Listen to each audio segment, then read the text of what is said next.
One of the key issues any leader faces is how to solve problems. There's 5 ingredients to problem solving. Number 1 is figuring out the facts. What really happened? And that can be a challenge. You need to work together. You need to have a whole team simmer through those challenges and figure out what happened. The second step, the second ingredient, is ascertaining what is the problem. This sounds easy, but did you know it takes 5 tries? You got to get to the 5th level on the problems. You need to ask why 5 times before you get to the essence of the problem. The first one is what everyone thinks is the problem. That's rarely it.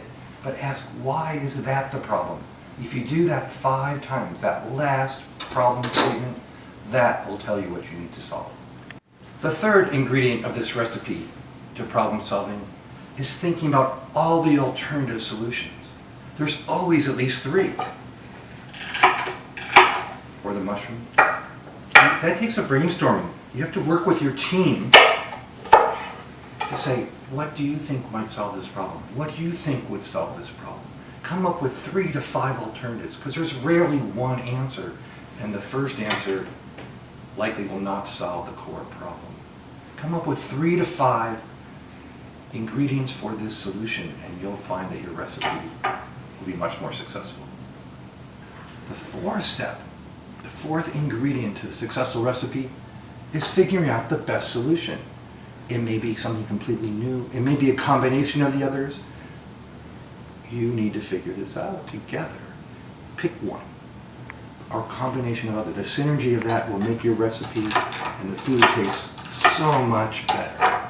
We've talked about 4 ingredients to solving problems: identifying the facts, figuring out the problem, coming up with 3 to 5 alternatives, and picking the last alternative.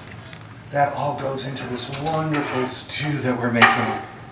But we're not done. There's one more piece to this puzzle. We must then evaluate what we've done. As we implement the solution, did we make the difference? Did we solve that problem? Are we making a difference? That's our 5-step solution. Figure out the facts, identify the problem, come up with 3 to 5 alternatives, pick the best alternative, and finally, evaluate how your recipe tastes. Oh, this is going to be fabulous.